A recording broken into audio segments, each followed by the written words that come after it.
By having a neurodiverse workforce, a brain diversity of human thought, by having that, we've actually created much more robust, rich, and representative data to train AIs. And that has done two things. One is these AI models that we help create are able to work with much less data going in because the data that they're working with is more reliable, more accurate. And second, not only does it need less data, it needs less compute. So these big data farms are being built, right? So if there's errors in the data, the AI has to learn how to go around it. That takes more compute, more NVIDIA chips, more data centers, more money, more time, more environment pack. That means you need high quality labeled data that's really representative to train that AI. I'm Ryan Heath, and welcome to the AI Leadership Lab, where I interview C-suite leaders about their AI journeys. We cover what's working, where they're getting stuck, how they pivot, and the lessons they take from the losses. Hey everyone, I'm Ryan Heath, and welcome back to AI Leadership Lab, where I interview C-suite leaders about their AI journeys. We cover what's working, where they're getting stuck, how they pivot, and the lessons they've been taking from any losses they faced. Now, we've become used to hearing about AI sometimes in scary or mind-blowing or disappointing terms, and it's not often that you come across a really clear-cut story of good news around AI and all the jobs that it does create. But in the case of enabled intelligence, they do provide new jobs to people who might not get them elsewhere, on the basis of respecting and harnessing all forms of intelligence. And to tell us about that, we're joined now by Peter Kant, the CEO and co-founder of Enabled Intelligence, which helps defend the US and by extension, all democracies around the world. Welcome, Peter. Well, thanks for having me, Ryan. It's a pleasure to be here. Excellent. I'm going to start with a slight fanboy question because I'm just really impressed with what you've assembled and what you've been able to achieve. Can you tell us about the origin story of the company? And I mean that both as it relates to the geospatial imagery tech that you deal in and also your workforce. Sure. I'm happy to do it. And again, thank you for having me on.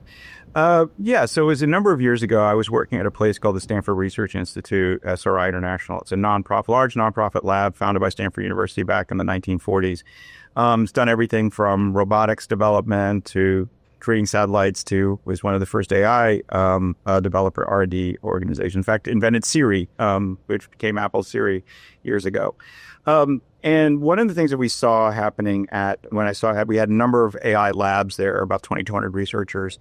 And one of the things that kept coming up with our interactions with the U.S. government on AI, artificial intelligence technology development, was the lack of quality labeled data. So all AI has to be trained from something. So if it's ChatGPT, they've gone on, soaked up lots and lots of text and audio, and it's over somewhere around 300 billion words that have been used so far on ChatGPT. Google's used 200 billion images on its largest AI model, imagery computer vision model. But all those labels are used to train the AI how to do stuff, like give you a 3,000 word history of the Holy Roman Empire or a great itinerary for traveling around the Gold Coast of Australia, whatever it may be. And that training data needs to be curated. It needs to be labeled. It needs to be checked for veracity, bias, all that kind of stuff. And those are humans. And so there was a lot of focus on the tech development. How do we code? How do we do machine learning faster? How do we use more NVIDIA chips or less NVIDIA chips, whatever it may be? But that first part, that tough part in the trenches part of AI, data labeling, data curation, requires people. And the U.S. government did not have access to that kind of capability. In the sort of commercial sector, most of that is done with low-cost labor around the world. Usually low-skilled, low-trained, but low-cost. And it's like, for example, CAPTCHA. Let's go to CAPTCHA, right? And we're trying to train Tesla's trying to help improve their autonomous vehicle creation. There's a reason why when you go and buy something on Amazon and it says, are you a robot? You're sitting there doing, are these crosswalks or traffic lights or trucks? It's because that data you're labeling, and that is being used to train an AI to recognize crosswalks and traffic signs and to help autonomous vehicles. Well, the U.S. government was doing things like looking at spy satellite imagery and seeing if there is troop movements in a potential invasion. Well, we're not going to send that classified imagery to low-cost labor in China or whatever to get labeled for security reasons, but also accuracy and subject matter expertise are of critical importance. It's one thing to say, is that a stop sign? You and I both know what a stop sign looks like, and we would probably label it and get our Amazon buy done. But if we want to know, is that a Russian MiG-29 painted to look like a Ukrainian MiG-29 in the wrong geolocation? that in a synthetic aperture radar image, that takes a rare subject matter expertise. And if you get it wrong, really bad things can happen. So it was a huge bottleneck for AI development in the government, was getting high quality labeled data that AI could train from. So there was these sort of, not apocryphal because it was still in the R&D phase, but just almost funny stories about how AI would go off piste and not recognize something or think something was an airplane, but it was actually like, a top of a building, or all these sorts of things that were going on. And the root of it was the lack of training data. So I decided to create Enable Intelligence to figure out, well, how do we solve that base problem that underlies all of like high quality AI model development, which is access to reliable, accurate, unbiased, or as unbiased as possible, training data and test data to train these AIs and test these AI models against. And so what I knew is we needed a workforce. We needed a workforce in the U.S. For this point, because we were dealing with classified data or secure. We would do a lot of not just classified for government, but sensitive data. Think financial services, healthcare data, stuff like that. That needs to be kept secure and private and needs subject matter expertise. So we needed a U.S. workforce that we could bring in, but we needed hyperfocus, detail orientation, pattern recognition skills, puzzle solving skills, hyperfocus in repetitive tasks. So you're sitting in front of a computer clicking on airplanes all day. That can get mind numbing at times, and to maintain that focus is important. And I had read about this program in Israel. The Israelis, most every Israeli does their 2 years of military service, and they had a number of soldiers coming in for their 2 years who were neurodiverse, on the autism spectrum. And Israel was like, well, how can we best leverage these capabilities? And they created cyber battalions. They created battalions of folks who could sit in front of computers and go through lines and lines and lines of computer code, looking for incursions, cyber vulnerabilities, things that, but you had to go through line by line. So you needed technical expertise, detail orientation, hyper focus on repetitive tasks, subject matter, that subject matter expertise, and that high reliability, as well as, of course, dealing with secure information, classified information. I'm like, well, data labeling sounds a lot like that. So why don't we mush those things together? We have data labeling need for this capability. We have this neurodiverse population here in the U.S., just like anywhere else in the world. Let's mix those together and create Enable Intelligence. So about 60%, a little over 50% of our staff are neurodiverse or persons with disabilities. So, for example, we have folks who are blind who do audio annotation. We have folks who are deaf who do imagery and video, as well as the neurodiverse element, which has a number of other ancillary benefits to it as well, which I'll go into. Yeah. And then one of the things that strikes me there, aside from like the specific sort of subject matter expertise you're talking about, is like one of the results of that is an efficiency. Because at the end of the day, you are running a business, and it feels like by sort of being open-minded enough or creative enough to tap this part of the workforce and the labor market, that you can do it in a way that allows the economics to work inside the United States, because the people you're employing are higher cost than in East Africa or India. So they do actually have to be more efficient in order for it to all work as a business, I'm assuming. Exactly, right. There's some superpowers that we tapped into which have real economic and then also technical benefits from this crew. So yeah, all of our folks are full-time employees. Everyone's like we've decided to create a professional workforce as opposed to sort of like an ad hoc workforce for this because of the reliability needs. And there's a number of efficiencies and then benefits that we got from doing this, from both the professionalism of the workforce and from the unique characteristics of the labor of the team itself. Couple of points. So number one, our labor force is very sticky, right? So we do a lot of training for our teams when they come in. We're building a lot of subject matter expertise. We have veterans and former military officers and former trainers on image analysis and intelligence analysis who come in and create training programs to turn this workforce into subject matter experts in these areas. And that training is costly and important. And if we had a lot of turnover, we had a lot of people who flamed out or didn't want to do it, or we had a lot of turnover, that would mean our training costs would go up. And we have almost no turnover. We have like a 95% retention rate with our folks. Second, and more importantly, and more to the efficiency standpoint, is the unique skill sets of our team, their hyperfocus, their detail orientation, their pattern recognition skills, means that they get through a lot more data faster than, let's say an outsourced workforce or an international workforce or a generalized workforce. So they go about 2 to 3 times faster than a typical labeling workforce, which of course is efficiency. Faster means more labels per hour, is that But speed and quantity is not the only metric. And in fact, for us, it's the secondary metric. Speed and quantity are important because the more labels you have, the better that you can train the AI. But if you have a whole lot of incorrect labels, if accuracy is off, if you got a lot of errors, then you're actually costing more because the AI is having to learn around that data, which is a huge problem in the commercial sector. It's a huge problem with AI. It's why most AI goes crazy when it does, is it's poorly labeled data going into it. So our accuracy rate is about 95% or higher. Industry standards about 70%. So we don't have any rework. We don't have customers coming back to us and say, hey, you messed this up. You got to redo it. And you got to redo it again. Well, that's an added cost, right? If we had to redo it. So high accuracy, high productivity. The last piece, which we didn't even know going in, this is sort of what we learned over time, is AIs, broadly speaking, and I may be stepping on Sam Altman a little bit here on his territory, but are trying to mimic the thought process of a human brain. So, right? So, and a human brain doesn't all look like software developers from Stanford. Love them, but that's not what a human brain is. The human brain is the entire panoply of thought processes and perspectives and biases and experiences and neurochemicals that happen all over the place. And by having a neurodiverse workforce, a brain diversity of human thought, and it wouldn't work if we had all folks on the, on one end of the autism spectrum, or all folks who were Stanford researchers, right? We have to have that full panoply. By having that, we've actually created much more robust, rich, and representative data to train AIs.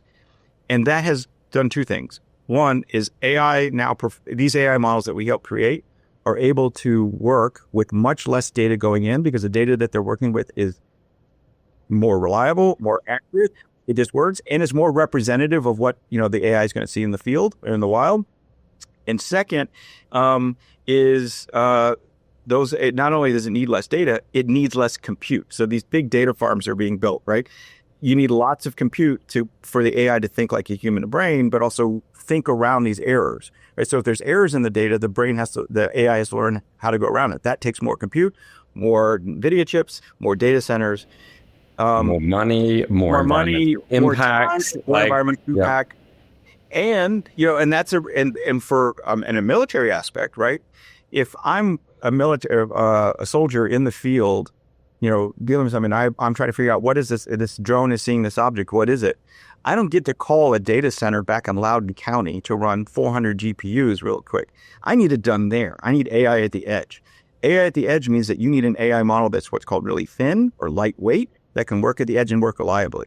That means you need high quality labeled data that's really representative to train that AI. That's why, and we didn't even think about that when we started the company. We were just trying to, how do we create labeled data that's reliable? This has been some major ancillary benefits that have gone on. And am I intuiting correctly, that's what's allowed you to spin out into other business lines, like the AI model fine-tuning as a service that you do? Because that just feels to me like a really obvious spin-off from what you've just spoken about, and very valuable because it would take other teams months to figure this sort of stuff out. Yeah, so that's been a nice growth area it's a great growth area. It's nice. It's a great growth area for us. It's been model development and the sort of fine tuning or more. So we can take these sort of, commercially available, publicly available, open source sort of backbone models that are created, Go and others like that. And, those models are good generalizable sort of capabilities, but the U.S. government isn't necessarily interested in finding, what are the best pictures of cats that I like on the internet. They want to know, your clients don't need party tricks. Right. I need to know for sure that this is a Russian, fighter jet, right? So you can, if you have a team that can work on that data, fine tune and focus on that, you can create a very reliable model, much more inexpensively, that can be deployed in the field at the edge that does it really well. We're now seeing that broaden into the commercial sector, right? So the commercial sector is looking at LLMs, ChatGPT, your Claude, the Meta's tools, whatever it may, those tools may out there. And those tools are great. Like if you want, like we just talked about, hey, I want to do a tour of the Gold Coast give me a 10-day itinerary for the Gold Coast of Australia, give me a 3,000-word summary of the history of the Holy Roman Empire, you can go to that. most businesses don't really want all of that functionality. What they want to know is, how do I write a proposal that's accurate, that I can do it in half the time that's faster for my construction industry? Or how can I go through my electronic medical records and identify trends and diagnoses that I may be able to help with? Right now, the ChatGPT or those LLMs are a good starting point, but you've got to work with your data to train tools that work for your business and your processes. And that's what we found that that's been our niche in those areas to really drive that. Yeah. And then when it comes to developing those, let's call them the thin or the small models, do you sort of operate them on behalf of your clients, or are you now in the business of actually licensing and selling them and just handing them over and saying, here you go? All of the above. All of the above. So we do have clients where they're like, hey, one of the things that's gone on in the AI business has been the AI industry focused a lot on creating tools, platforms, and software tools, but didn't think a lot about who would use them. It's sort of like the customers will use them, right? So we went through this whole set of companies who are building ML ops, machine learning operations platforms, right? So, and they go to the customers like, hey, this is where you can put your data, and this is your data library, and we'll manage it for you. And here's the labeling tool where you can label it. And here's then the model developer, and then the model library where you develop your models, test them, and then, you have your library of models. Here's where you can then test them for change over time. And then here's where you containerize them and put them in the field. And the customers say, oh, great, I'll buy that, and license it. And then they'd get it and be like, well, who takes the data? Who labels the data? Who creates the model? Who tests it? Who containerizes it?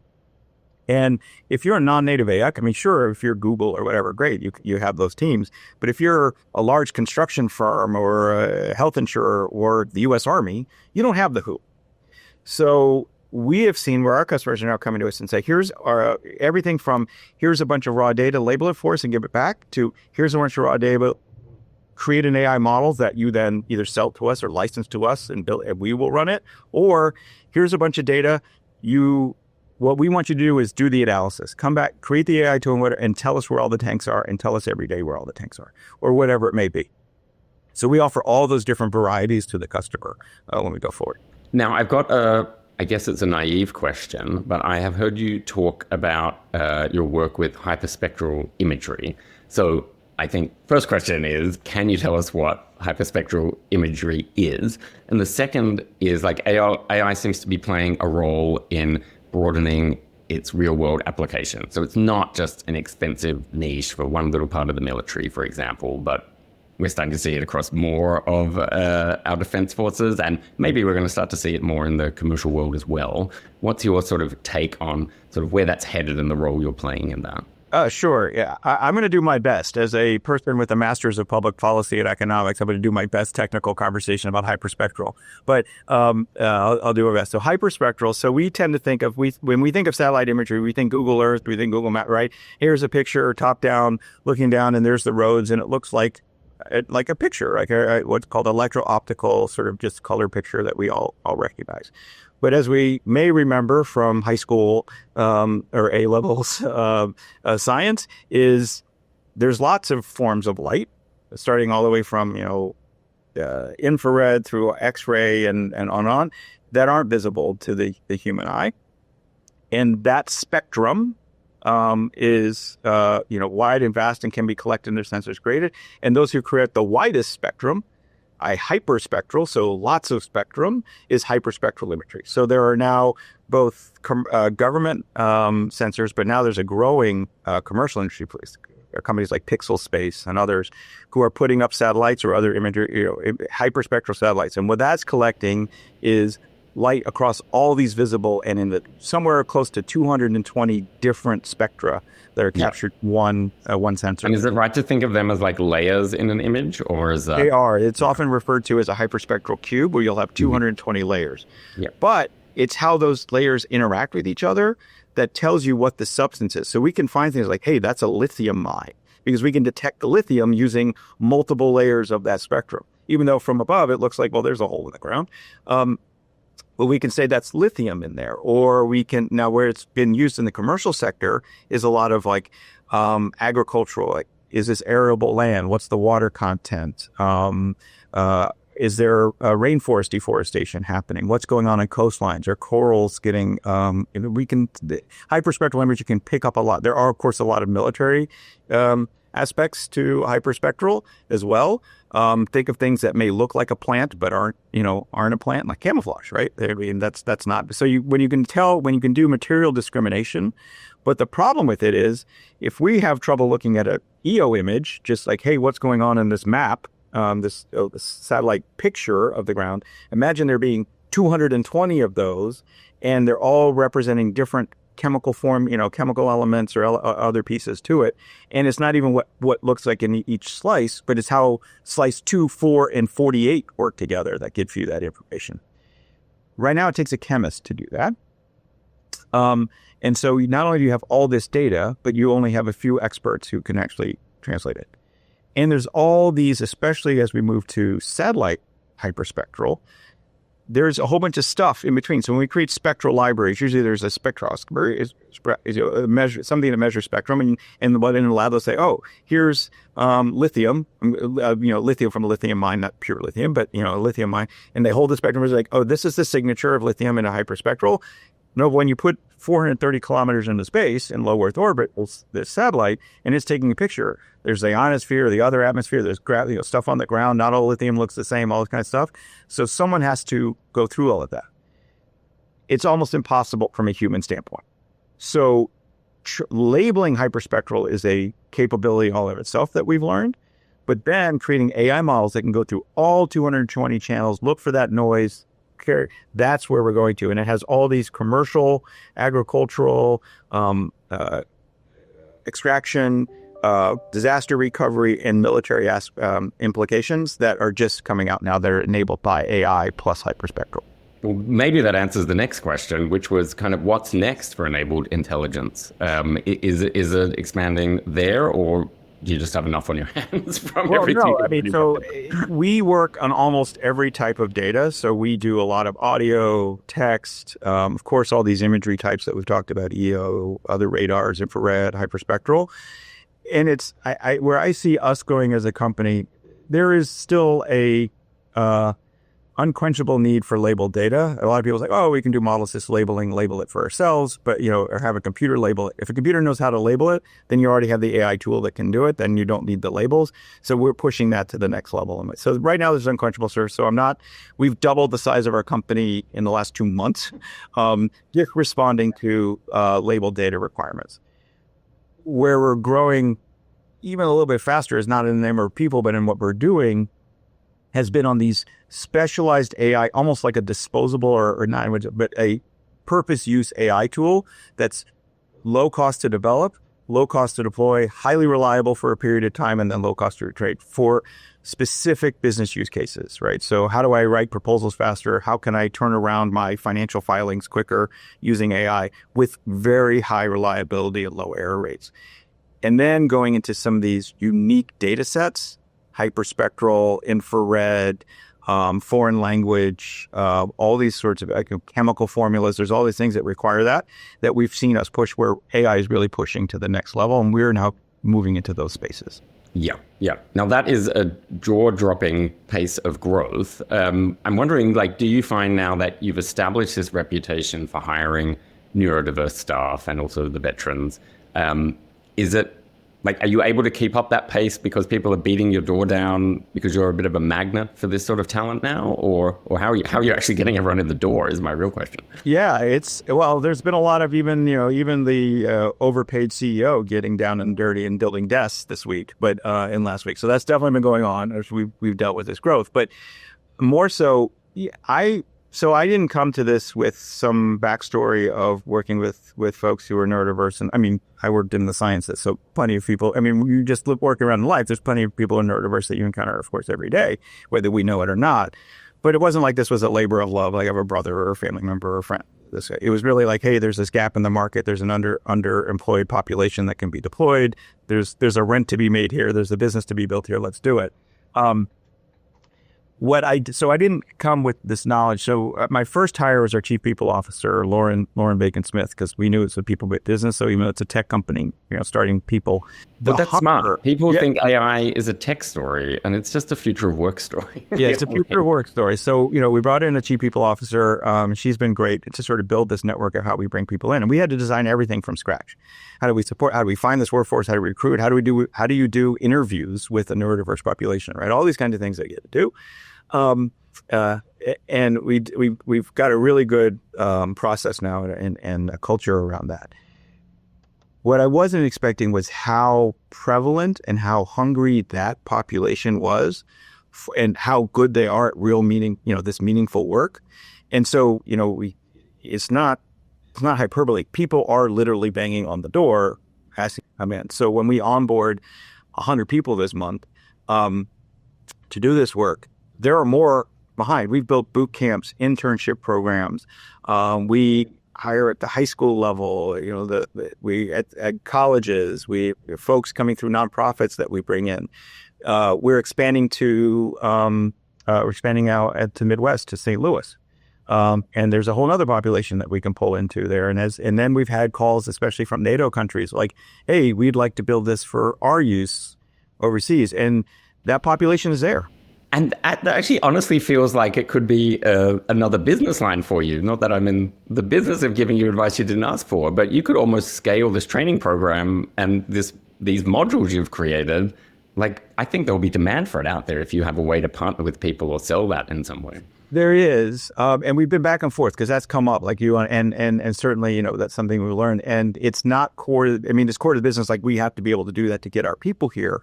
But whether we create that sort of talent onboarding and consultancy capability, like how do you find and unlock real high quality talent that you may have not seen before? In this case, the neurodiverse population or others. We have certainly been asked, by companies to help with that, in the U.S. government to help with that.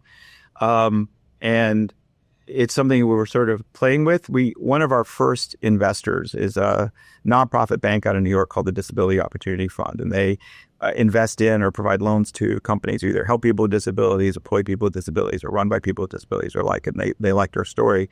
And they have a few companies who are really trying to go in that direction. Can we provide that sort of consulting to help companies and individuals unlock the potential of this workforce? And so we've been helping them with that process. Companies like Divergent and others who are doing that we're helping with. Lauren's dance card is filled with companies like Ernst & Young and Microsoft and others saying, "Hey, we want to do this," or the U.S. Army, "We want to do this. How do we do this?" And right now we just put it out there for free, but I like your, like, "Hey, let's charge people for this." Yeah. Well, if the price is right, there's always a way. That's right. Peter Kant, you are a busy man, very clearly, so I am not going to take up any more of your time. Thank you so much for joining AI Leadership Lab. Oh, Ryan, thanks for the opportunity. It's been a great conversation. I really enjoyed it. Excellent. Thanks for listening. 2 things before you go. First, if you'd like to appear on the show or know someone I should have on, you can find me through ryanheathconsulting.com. Finally, please tell a friend or colleague about AI Leadership Lab. Even better, leave a short 5-star rating or review on whatever platform you found this podcast. It'll help us reach more of the people who'd enjoy these tips and tricks. Thanks, and talk soon.